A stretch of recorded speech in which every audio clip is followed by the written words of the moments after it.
start with Jasmine. Jasmine graduated with a degree in business and computer science at UBC. She is currently working as a backend suite at Tableau Salesforce, mainly working on API development and a bit of site reliability engineering. She's always loved tech, but didn't expect to become a SWE. However, she does believe building a part of the future is exciting and tech is the future. Couldn't agree with you more there, Jasmine. Next on to Jason. Jason graduated from Western University in 2020 with a software engineering degree. In his prior internship experiences, he had previously worked as a full stack developer at 𝗏𝗏𝗀𝗏 and another internship at Deloitte, where he worked under the Omnia AI team as a data science intern. Now, for the past year, he has been working at Microsoft Seattle as a software engineer. Personally, he has always been excited by the changes that happen in the tech industry. While he was still at Western, he co-founded the Western AI Club and was able to create a community of 400 members that still exists to this date. Super awesome.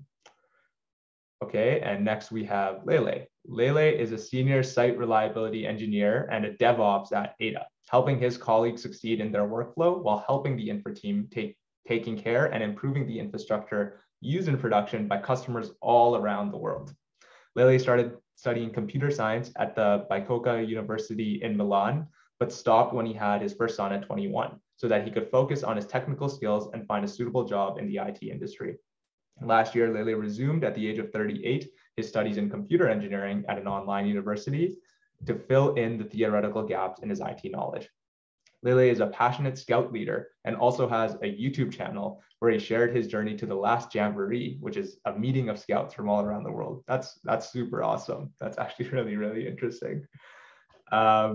Okay, and our final panelist is Tarek. So Tarek grew up in Yemen and came to Canada as a refugee when he was 17. He fell in love with tech and has been working towards making an impact using it ever since. He currently works as a software engineer at Mozilla, working on Firefox Sync, where his goal is to help make the internet better for everyone. All right, well, thank you once again, panelists, for volunteering your time today. I'm excited to hop into some questions. Just to keep this simple, why don't you guys answer questions in the order I gave your intros in? So Jasmine, Jason, 𝗨𝗨, and then Tarek. But if I have any specific follow-ups for anybody, I'll just hop in the middle to get it in. Sounds good? Okay, so the first question we have today is, what are the big differences between your job and projects or internships you've done? I think the differences between sort of internships and projects and what it means to be a full-time software engineer isn't often highlighted. So would really just love to hear your guys' thoughts on that. I think I would start with the scale. When you're doing your projects or schoolwork, you kind of own everything end to end. But in real work, especially if you're at like a slightly larger company, your feature is being consumed by other teams, and then you are also consuming the features owned by other teams. So there's a lot more coordination between teams that you would expect, and to that end, it's really easy to break things if you're not testing thoroughly. And that's something that I'm still learning, to really think of, to really understand the architecture before making even just the smallest code change, and making sure that it's perfect to as nearly what it can be, because then, or else it's going to come back and haunt your team later on, which you don't want. I think the big thing for me that I somehow missed through university and through internships was being on call. And that was a bit of a slap in the face when I started at Microsoft, because essentially, if you don't know, on call is where you're in this rotation where you have to be available for, usually it's like a week, 24/7, where if your phone rings, you have to wake up at 2, 3 in the morning, get to your computer and find out what's broken, right? So you'll get incidents, and usually they'll have some information on what's broken. Maybe they won't have enough, but you basically have to be available 24/7. And the main thing about this is making sure that you're always paying attention when your teammates are talking, because there's so many parts of a system, especially in these larger scales, that you can really get lost when you're woken up at 2 in the morning. So just from day one, being able to prepare for that on-call, I think is something that I'd missed and wish I'd done at the beginning. If you don't mind me hopping in, how would you suggest students entering as new grads in software engineering prepare for that on-call? I don't know if every team does this, and maybe one of the other panelists can hop in, but for my team, we have weekly meetings to go over past incidents from the past week. And so at the beginning, it all just sounds like gibberish when they're talking, and you see a bunch of charts and you see, the path that they took to mitigation. And at first, it's hard to really pick out the useful information and pay attention. But if you just really persevere and try to understand everything they're saying, your first on-call would be like 10 times more smooth. I don't want to say enjoyable, but more smooth. Yeah, and I definitely agree with Jason that on-calls are a quick call to attention and slap initially. But in 𝗲𝗏, we usually have an initial period where you are shadowing people on call. So you're not expected to solve stuff, but you're actually there learning and getting acquainted with how on-calls work. So definitely that. From my side, I guess the main difference between intern projects or internship, even though I didn't have much of that, and real job and real work, then was that expectations that the others have on you, especially as you grow into a more senior role. Others look at you for expertise and advices and knowledge and mentoring and all of that. And that's not really like when you are an intern that you don't really have any expectation on you because you're still learning, you're still building your path. But you don't have that when you're actually working on a job full time, when maybe you will be the one mentoring other people that are more junior to you. So yeah, that was the big difference for me. Yeah, and I'm lucky enough that I don't have on-call on my team. So I don't have anything to complain for that. But in terms of the difference for me when it came to my projects or internships as opposed to full-time work, it was almost the assumption of long-term ownership of the projects that you have. So when you're writing code, it's not going to be 4 months and done. It's going to be, you're writing it for years. It's going to be there long before you probably have left the company. So there's that expectation of writing good quality code, getting it reviewed, making sure to go through a rigorous process of testing and all that because of the impact of the stuff that you're building. So that's probably it. That's awesome. Yeah, I mean, I can definitely think of times I've written code and I look back at just a week later and I had no idea what was going on. So when you're writing code for the long term, I'm sure you have to think about it a little bit more rigorously, and there's a much more thorough process that goes into that. Okay, thanks guys for all your great answers to that question. So our next question is, did you have any big learnings from your recruiting process? And if so, what were they? I think in the software engineering realm in general, the recruiting process is seen a little bit as a necessary evil, I guess, as a means to sort of get into the industry. But I would love to just hear about, like, what did you actually learn from that process? Technical things, non-technical things, anything really.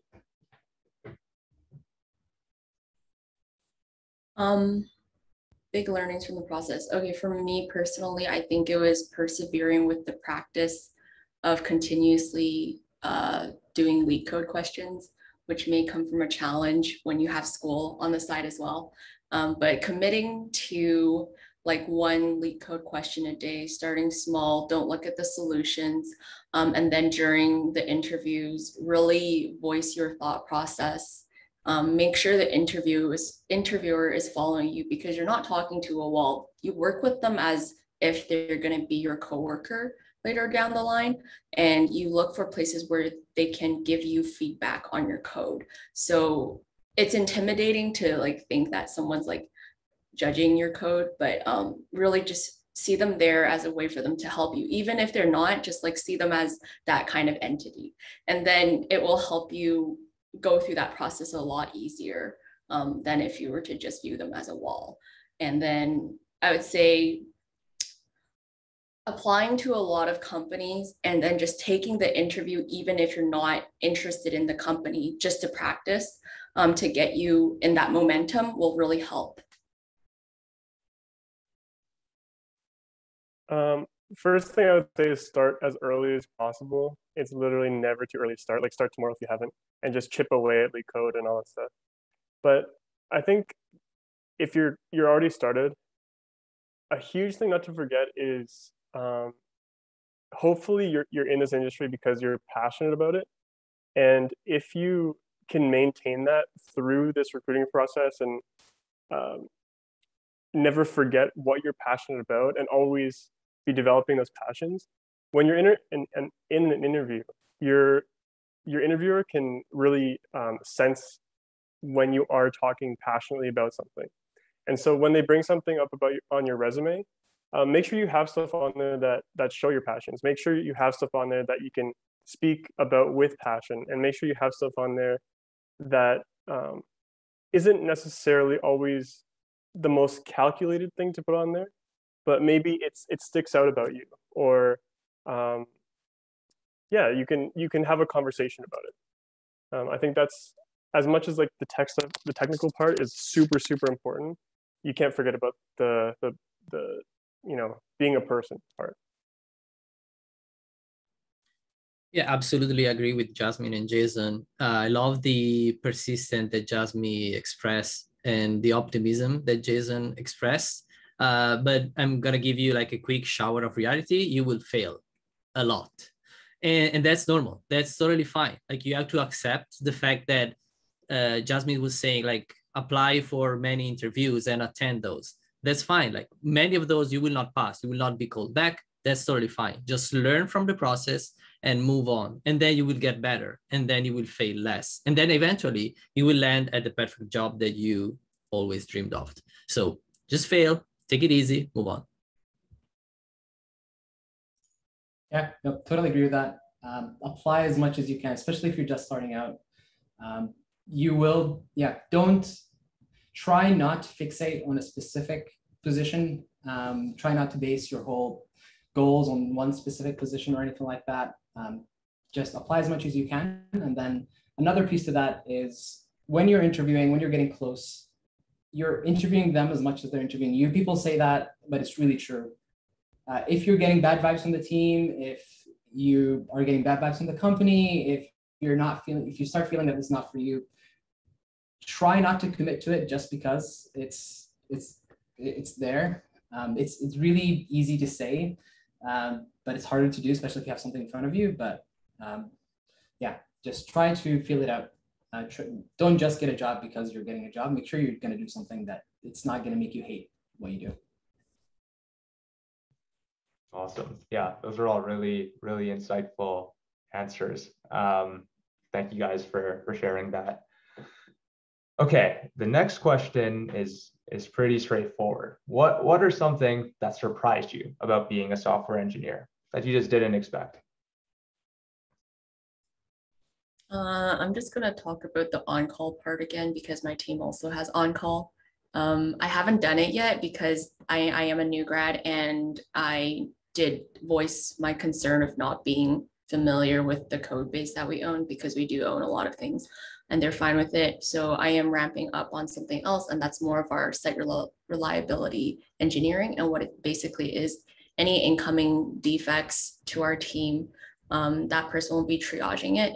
So this process of triaging it and seeing where all the different things live, and working with the team to kind of help you. And I know in school, everything is kind of like, don't get answers from anyone, don't work with anyone, like this has to be your own thought. But in work, it's very much the opposite. Like, work together, like know who knows what, basically know who to go to for certain things and certain parts of the code base. And that's going to speed up your work process a lot. So if you're kind of sad doing work alone in school, like, don't worry, you're getting there. The collaboration part will come to you soon. So yeah, hang in there. How big would you say like the code base you work in is? Like maybe approximately like how many lines of code, just so our audience has an idea of the actual scale here. I'm just gonna say it takes around 1 hour to do a full compilation. So there's about 22,000 files. Yeah, and there's a lot of dependencies and background jobs that happen in parallel with it. So like you don't want to like break things too often. Yeah. A little bit bigger than classroom projects for sure. I think for me, this is something you think would be obvious, but how important your team is to having a good experience. I think that your team dictates your work-life balance. Your team dictates who you get help from, how much and how fast you can progress in your career. In many ways, it can dictate who your mentors are, unless you're searching in other parts of the company. So I think it actually goes back to interviewing your interviewer. Make sure that you're happy with your team when you get there. And make sure that if you're not, then you can realize that and look for teams either elsewhere in the company or at other companies, because it's your career, and the time you spend in that team affects your whole career in the long term as well. So it's just really important to find good people to work with. As a quick follow-up to that, how would you suggest handling a situation in which maybe you are within a team that maybe you don't vibe with as well, but you don't have that opportunity necessarily in the short term to make a team transfer? How would you sort of navigate that?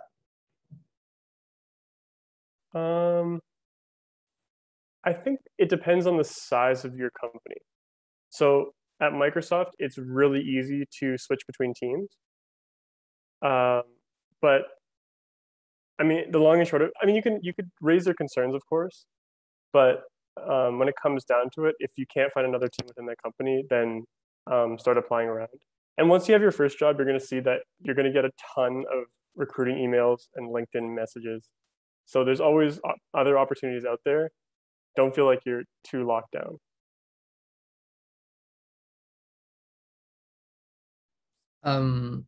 As for my perspective, I think I found these pretty early, but when you are a software engineer, like people really, like some people at least, consider us as black magic wizards, like in a way, like we do like these fantastical, magical things that nobody understands.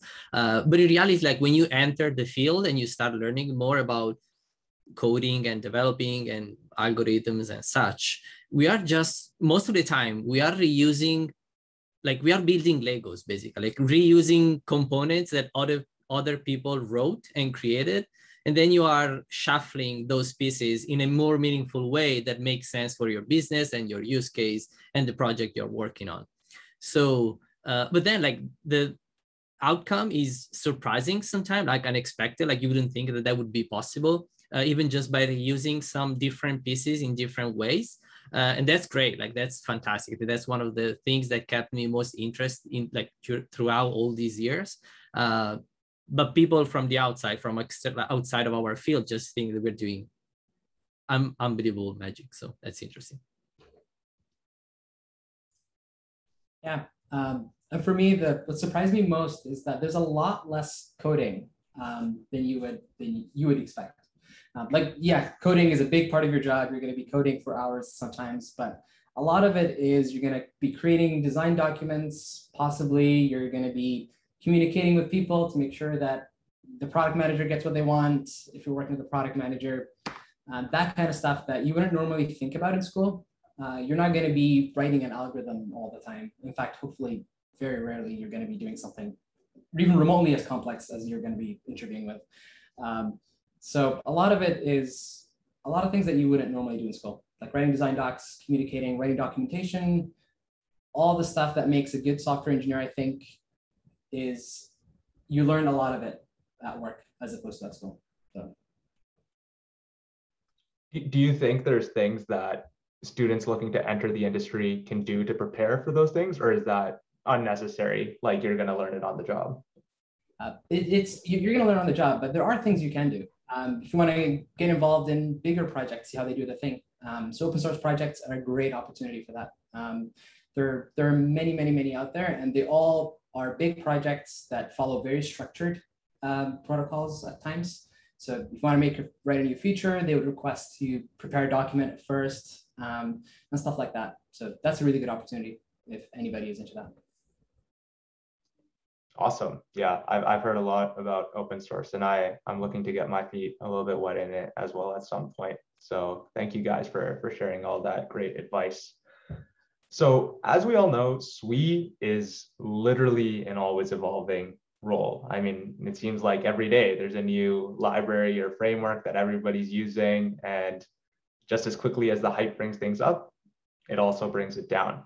But how do you guys keep up with the latest technologies and trends? It feels like you need to be coding literally 24/7 to keep up with how many things are coming out, but just would like to get your guys' thoughts on that. First of all, I'd like to say it's company dependent. Some companies like startups will want you to be on the hottest, latest technology, and they're going to throw buzzwords at you. And I would personally ignore that because I don't think technologies last as much as principles. Principles of design, of architecture, it doesn't really fail, which is why you're an engineer and not a code monkey, because then you would just be grabbing all the latest technologies and like hammering together and whatnot. And I did talk to a staff engineer on my team about this, and he is in his 50s, like he is not literate in Docker, even if my team uses Docker, and he's fine with that because he's learning and he knows what it's doing on the computer level, and that's fine for him. It's not going to take him any more than, let's say, like 3 months to really get ramped up on the technology. So I really wouldn't necessarily worry about that.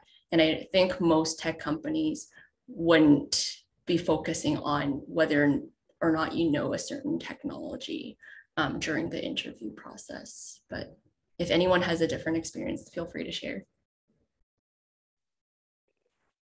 Yeah, I think principles are super important, like Jasmine was saying.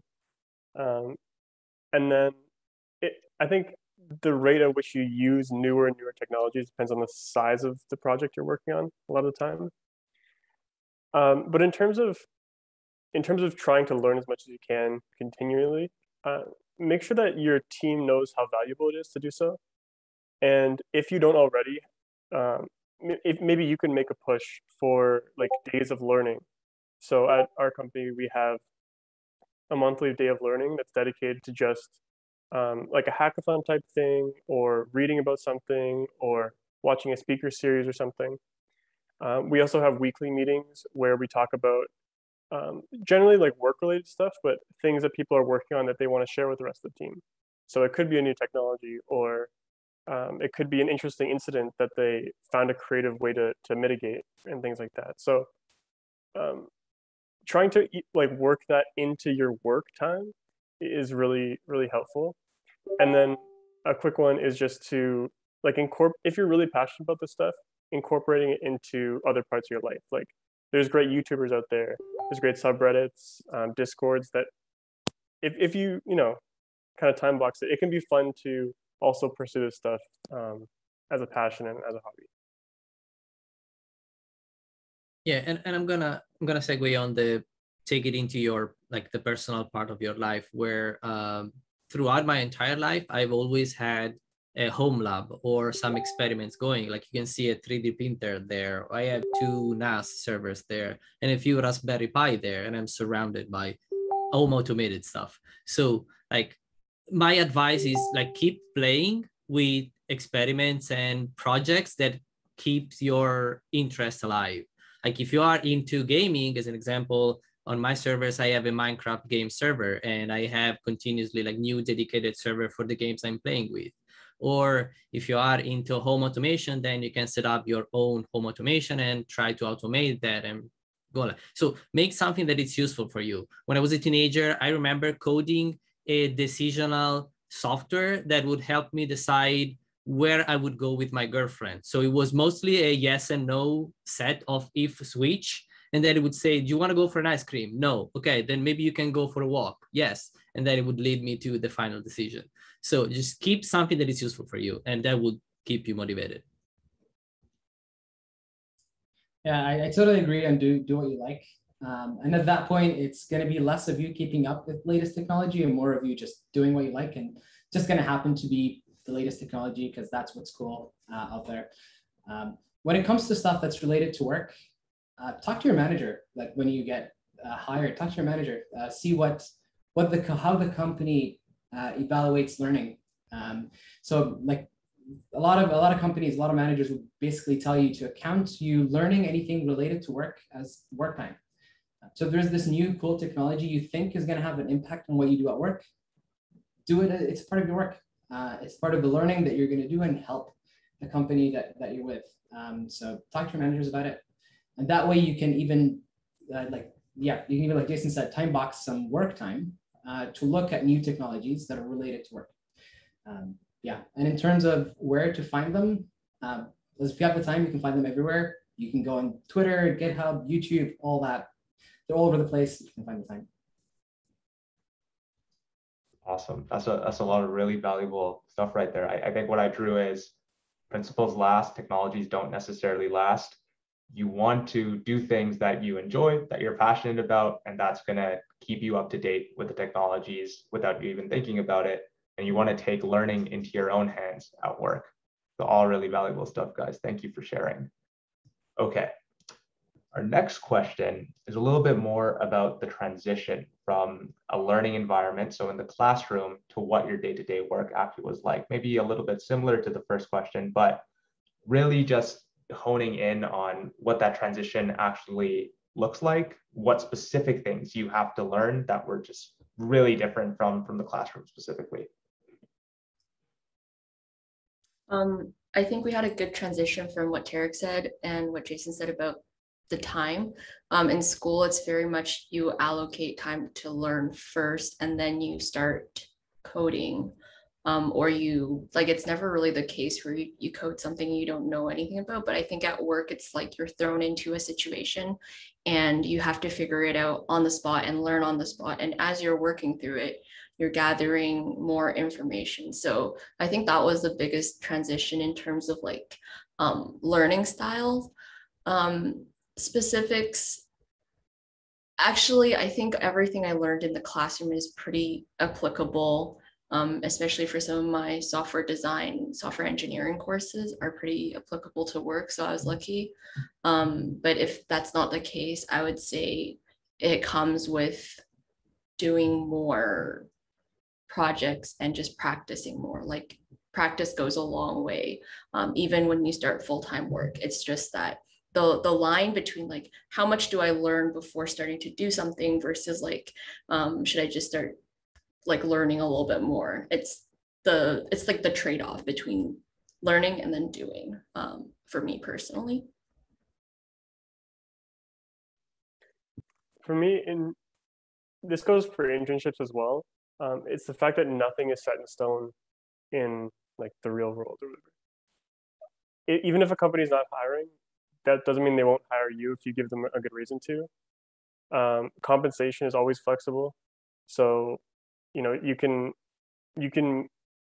some people will increase their original offer like 40% just by asking for it, right? So, as well, like if you're really interested in something, and even if it's not like a work item that was assigned to you, if you can make a good case for why you should work on it, or even just why you should research about it, oftentimes you can get time to do that.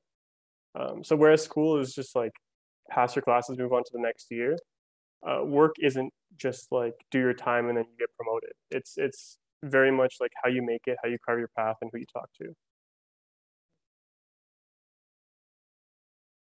So my transition from the classroom learning to the day-to-day work was pretty easy because my then fiance told me, maybe I'm pregnant. And I said, okay, maybe I need to get a job now.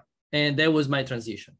But luckily I was already a proficient Linux sysadmin by then. And so I started looking for a job I was already almost comfortable working in, like easily.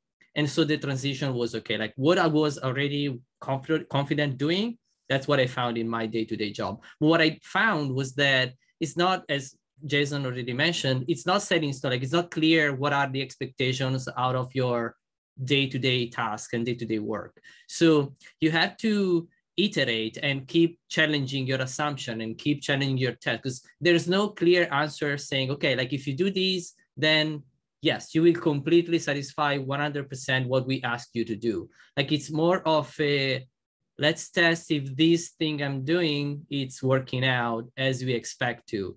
Let's see if this other solution would be better. Like there's no clear line where you say, okay, if I cross this line, we are done.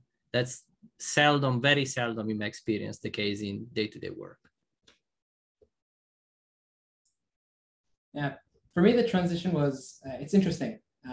So it is really hard to think about like work in terms of, like it's very different from school. Like in school, you're working one term and then you're done, you have your break, you go back, work on something completely different for another 4 months. So there is that almost refreshing rate every once in a while. With work, that may happen, that may not happen. So it's very much a linear process, and then you have to kind of manage it yourself. And with that, burnout becomes very real. So it's important for you to realize that you can't keep at the pace that you might have kept at school all the time, right? And managing your own pace, making sure you take time off, you take care of yourself, you get weekends off. If you can not look at computers, do that, unless you want to, of course. So yeah, so the transition is, it's important to keep in mind that it's not going to be like school. It's going to be very different. So yeah, I can imagine how different it must be, but it must be really fun to like experience those new things, and you learn a lot, I'm sure. Something that I've been curious about personally for a really long time is the sort of generalist versus specialist discussion in the realm of software engineering. As somebody who is still in school and really interested in lots of different things, but not really sure at all like what interests me the most, I always ask myself, you know, will I benefit more from putting the extra hours into getting better at this one technology or skill? Is that going to help me provide more value in the future? Or is it better at this point to just learn as much as I can, get as much exposure, quote unquote? So I'd love to get your guys' thoughts on sort of the generalist versus specialist topic in the realm of software engineering. That's a really good question. And that is actually a question I am still struggling with right now. I can tell you about what worked for me personally as an intern. I felt like when I had my brain set on backend, all my internships, I was focusing on backend. And then for my new grad job, that's how I can feel relatively confident that I'll be able to do my job to a good standard. But now going into the industry, you see that like there's no such thing as just backend. There's a breadth of different things in backend that you can be working on, and it's really hard for me right now to even decide like, is this what I want to specialize in, or even just being conscious, like, am I acquiring a breadth of knowledge right now, or am I acquiring a depth of knowledge? So I would say like the advice for me at this time to myself is to stay woke and constantly evaluate like if what I'm doing right now is something I like.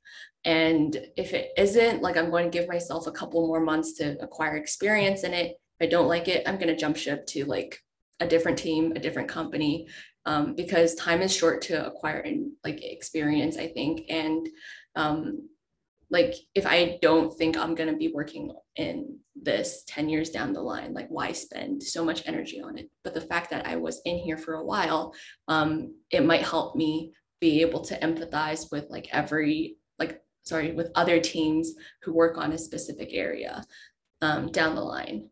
So I think there's no pros and cons to going down either path. I think it's really personal decision. If you find your passion, stick with it. I think that if you can do both, as bad of an answer as that is, try that. For me personally, I spend a lot of time working with like like machine learning and AI and learning processes. But I still did internships where I did back-end stuff. I was really interested in graphics programming, so I know a little bit about graphics. I'm not enough to like build anything, but I know about it. I did a little bit of front end just in side projects and stuff. So I would say have one thing maybe that you know really well, but also dabble in a bunch of different things, and know that no matter what you go into and try to learn, your skills are going to be transferable. So again, like those principles are still going to be transferable to different areas. If you're working on a backend and you're trying to optimize how a backend runs, you're going to have similar principles if you're trying to optimize how a game runs. So I think don't worry about it too much, because when you get to work, you're going to have to work on what they tell you to work on. So yeah, that's my answer. And yeah, completely agree. And like in my almost 16 years of career, I would say that I worked in many different sizes of companies. And what I learned was that depending on what kind of company you want to work on, they may have more use for a generalist or a person that is very vertically skilled, like in one set of technologies. Usually, in my experience at least, startups and smaller company that cannot afford an entire team of specialists, they will appreciate a generalist more. They will still need people that are like very expert in some specific matters, but they will have more use for a generalist. In like bigger companies where they are more structured and they have dedicated teams for each function, they have little use for generalists because they don't know where to fit you, right? Like they don't have an exact place to put you. So they prefer people that are more specialized. So if you want to go in that direction toward bigger companies, think of Microsoft, Salesforce, like Google, like AWS, like Amazon. Those kind of company, they usually, in my experience, prefer specialists. That said, I would say that some principle and some knowledge topics, you need to know them. You need to know a basic of networking. You need to know a basic of how a backend versus a front end versus like what kind of technologies they have. So you need to have like a very shallow knowledge of these generalist topics. And then you can laser focus, as Jason was saying, on some set of technologies that will make you a specialist there. In addition to that, you are a person. So you are entitled to dabble and learn in all the topics that interest you and you find amusing. So do that regardless of what's interesting for your job, because you are a person and you need to enjoy your life regardless of what's super useful in your day-to-day job. Yeah, I think I totally agree with what Jasmine said. Like the way I think about being a specialist or knowing something very deeply, you shouldn't be doing that unless you want to. Almost like don't specialize in something for the sake of specializing in it. When it comes to work, of course, you're going to do what they tell you to do. And if you find something interesting that you want to stick with long term and you want to learn it because you like it or because you think that it will give you some value at some point, then yes, absolutely. And yeah, like the other said, there's pros and cons to being a generalist or a specialist. If you're a generalist, you can provide more to the table from different perspectives. If you're a specialist, you know your thing really, really well, and you can get it done. But yeah, the main thing is I wouldn't specialize for the sake of it. I would specialize because there's something that I see value in it, and then I'd get really good at it. So. That makes a lot of sense. Thank you guys for all those really insightful answers. It makes me think a little bit more deeply about what kinds of things I might want to do in the future. And I'm sure the audience gets a lot of help from that too. Okay, so our final sort of prepared question, it's a age-old classic, but I think it's a classic for a reason. If you were to go back and give a piece of advice to yourself when you were first starting out, what would it be?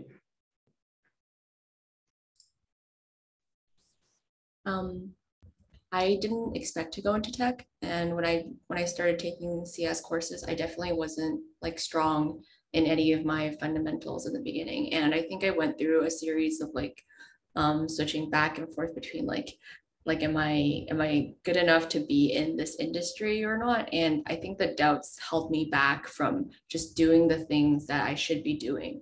So like sometimes stop thinking and just start doing. And then that helps with anxiety, at least for me. And even during interviews, there's always still that feeling of the imposter syndrome, like, am I good enough to be here? But even back to that, you just got to tell yourself that yes, you belong in tech, and then a spot will be waiting out there for you as long as you persevere. I think personally, the single most impactful thing you can do for your career in general is to talk to people. So that means like in clubs, classes, at hackathons, as well as finding people. You know, the easiest way is on LinkedIn, but just in your life in general, in your company, find people who are exactly where you want to be, and then talk to those people. Because if they got there, they probably have some good knowledge on how they got there. And then finally, it's just being, when you talk to these people, being genuinely interested and passionate. Like people can tell when you're just reaching out for a reference or for them to read your resume, but find people that have done things and are in places that you find really interesting and that you're passionate about, and people can kind of sense that and will really appreciate the fact that you're reaching out to learn something. And there's, especially in this industry, there's so many people that for whatever reason are really willing to help other people out. I don't know why, but it's really nice that, you know, maybe 30% of the people you reach out to on LinkedIn will give you a response, which is an oddly high rate. And there's so many people that are just willing to give you tips and resources and maybe pass you on to another person at the company. So. Yeah, and I do agree that there's a lot of people that wants to help you and share their passion with you. But at the same time, be wary of online communities. Like sometimes they are filled with trolls and people that are just nasty and salty. So be aware of that. I guess going back to myself, I would probably tell myself that it's normal to fail and to not be too harsh on myself. And just keep finding people that you share some passion with. I agree with Jason on that I remember like most of the stuff I learned in my early days in the field, I was staying with buddies and friends and doing stuff together, like working on things that we found interesting just for the sake of it. Like maybe, I don't know, I remember that we were creating a cluster of computer, like multiple computers at once in an IKEA box, so that it was a portable cluster. Like that was the entire project, like make it working. And we filled it with neons and LEDs, and it was super shiny and lightful. So that's when I learned about how parallel computing works and how to do parallel compiling. Like that's only because I was with these people that we were sharing the same passion all together in the same place, having fun. Sometimes going on Reddit or going on Stack Overflow, people are more salty. So be wary of that and just take online people with a grain of salt. Yeah, the piece of advice I would give to myself. Honestly, I would basically say that you got this more than anything. Like no one deserves a job more than anyone else. Or no one is fundamentally better than anyone else at getting a good job. No one is fundamentally meant for success. So you got this as long as you put it in the goal, put in your goals, work towards them, do the right things. It's like you can get what you want. So it's a lot of just relax. You got this. Just make sure you have your goals straight and just work towards them. Yeah. Awesome. That was all really, really wholesome advice, guys. Thanks so much. All right. So I'm getting some pings that we have some audience questions. The first one we have here is, during your post-secondary program, what were activities that you were involved in that grew you both as a software engineer, but also as a leader, sort of ready for the professional world?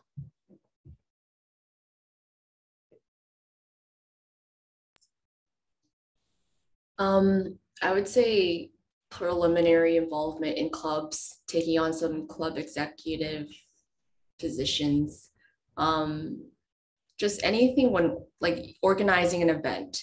Those are things that require you to like cold call people, reach out to people who might not have the best of attitudes. And those are things that, you know, really get you to kind of have your own mindset together and coordinate with people better than anything else.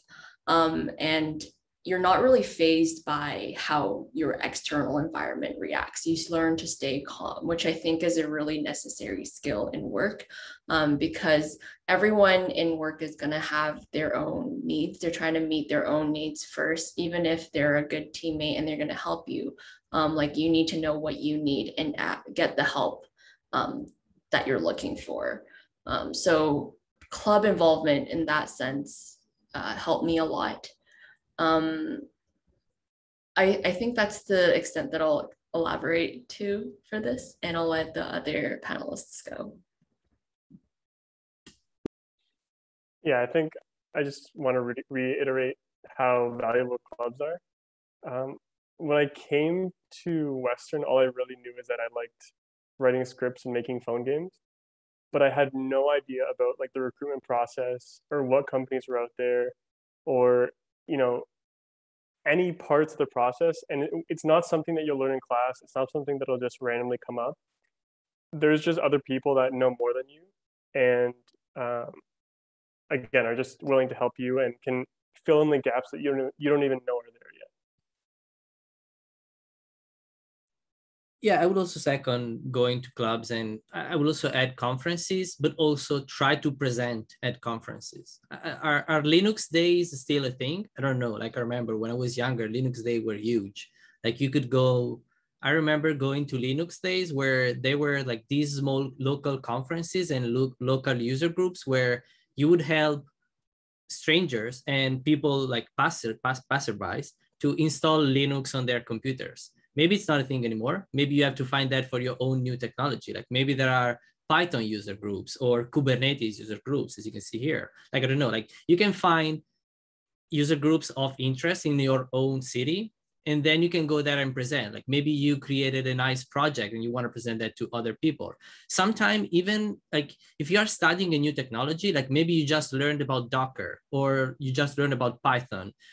Doing a small like 101 presentation not only makes you clear your mind about that particular topic, because when you're teaching somebody else, you always clear up your mind about the topic.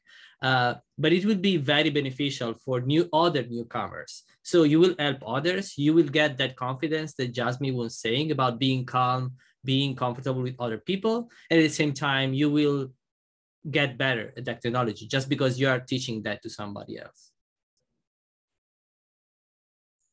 Yeah, I totally agree. Find a club that does something you like.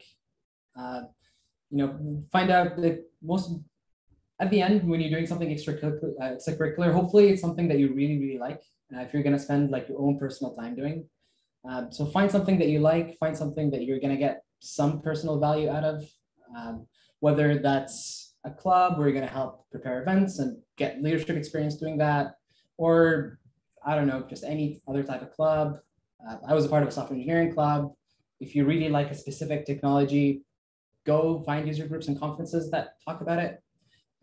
Yeah, just spend your time doing things that you like, and hopefully you can get some more value out of that. Awesome.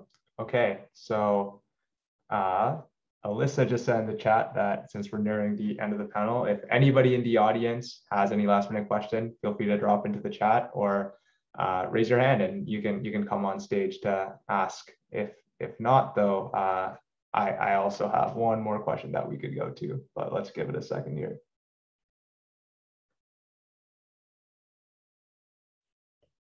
So it seems like we do have a hand raised. Hello?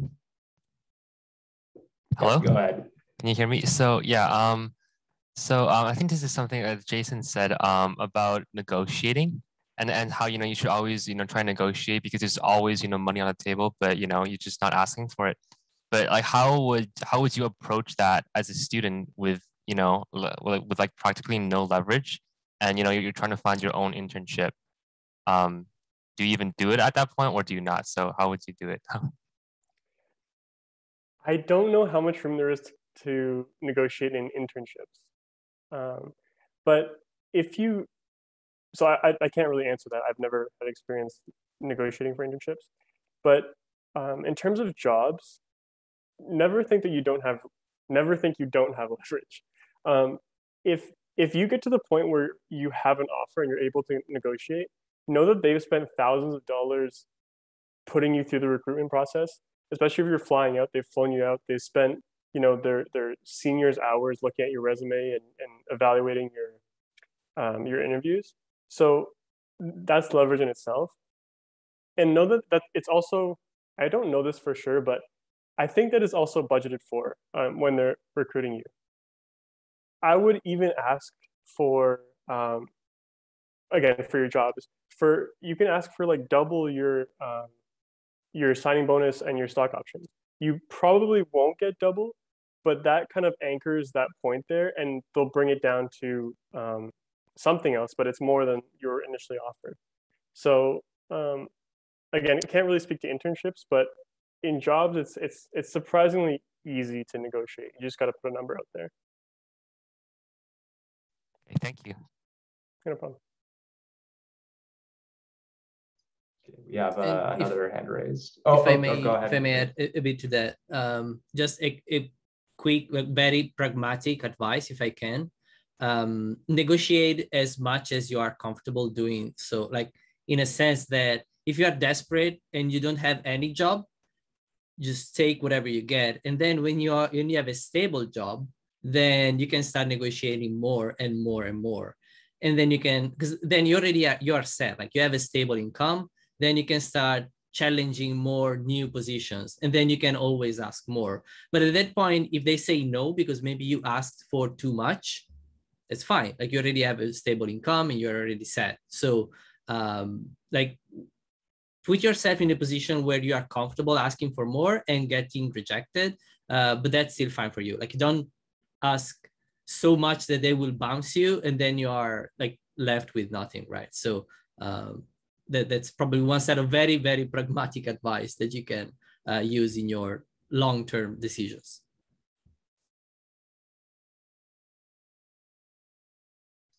Do any of our other panelists have any other thoughts on that, or good to go? Okay. Or Jasmine, do you have something to add? Yeah, just when you have multiple offers, I think that's what people usually go for to get that salary bump. But when you have one offer and then you look on levels.fyi and you see that you're basically getting a little bit more than industry average, I'd say like, don't try to go for too much, because like, especially for a new grad role, companies do try to make it pretty like even. I think you can get leverage on the sign-on bonus, but everything else usually like base RSUs stay pretty like constant. So yeah, and that would change depending on location. Awesome. Okay. Zay, do you wanna ask your question as well? Yeah, for sure. So my question was regarding like motivation on the job. And I wanted to ask you guys, like, if you've ever faced any like weeks or days on the job where you kind of like feel unmotivated about, you know, your work, whether it's like the project that you work on that's not particularly interesting, or say, for example, you don't feel like you're learning new things. So I was like wondering how you kind of face that like unmotivated phase, and like how you get your, I guess, your mojo back. So yeah. I think of that kind of like as the reality of work. You're never always going to be able to work on something you're 100% interested in. But I really don't think there's always something you can learn from everything. So trust that you're learning at least one new thing for something that's uninteresting to you. And then if you consistently get uninteresting things, whether it be the team, what you're working on, or just like this team happens to have an influx of work items that just happens to be uninteresting, like talk to your manager, voice that concern. Usually managers are very good with like making sure you're happy. If not, I know the internal transition from your team to like a different team will be relatively smooth, and they'll definitely no hard feelings on the manager's side. They would rather keep you on in the company than like hop ship, you know? Yeah. I would say this kind of hits close to home because I had this experience as well.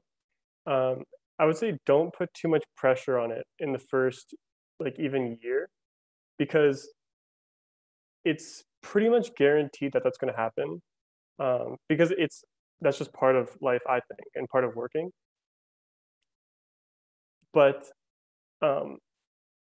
so when I first joined, I thought I had like my dream job, and then I had a bad on call or like a week where I got nothing done, and I was like having a identity crisis, right?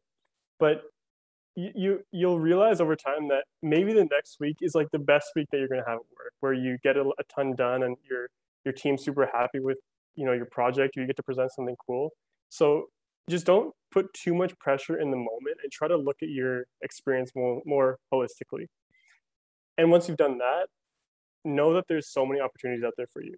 So if it's consistently you're really unhappy, yeah, go look for other opportunities. Don't feel like you have to be loyal to a company if it's harming your well-being. Yeah, it definitely like the leitmotif there. We're saying like just try to pass through some like this period, but then if you realize that it doesn't work out, do something else in the rest of your life that makes you feel better, like join Scouts as an example. Just quick advertisement there. But yeah, no, like besides work, like you need to have a healthy life outside of work, and that's also really helpful. Like some people just get burned because they spend 12 hours working, 14 hours working. That's nothing to be proud of. You should work your like the correct time that you're expected to, and be effective during that time, be focused, being like ready to deliver, and then be with your family, be with your friends, enjoy outside of work. And that will help you vastly. I can grant you that being more effective the day after, because you will be rested. Going to the Scout Worldwide Jamboree, which was 2 weeks, super pumped me and recharged me. And when I came back, it was super effective and super productive for at least 1 month. And then of course the energy faded away a little bit. But yeah, like just take your vacation. That's a good advice. Good advice, Jason. Yeah. Yeah, I don't think I have too much to add other than if you're not motivated, talk to your manager. It's their job to make sure that you're there for the long run. If you're not motivated, that's something that hopefully you can work together on it. So if you realize you don't like what you're doing, talk to your manager. Maybe they can change it on the short term, but that's, I think, the best thing you can do. And then look for other opportunities if it doesn't work out. All right. Thank you so much, audience, for your great questions, and panelists for your super insightful answers. I'll throw it back to Justin now so we can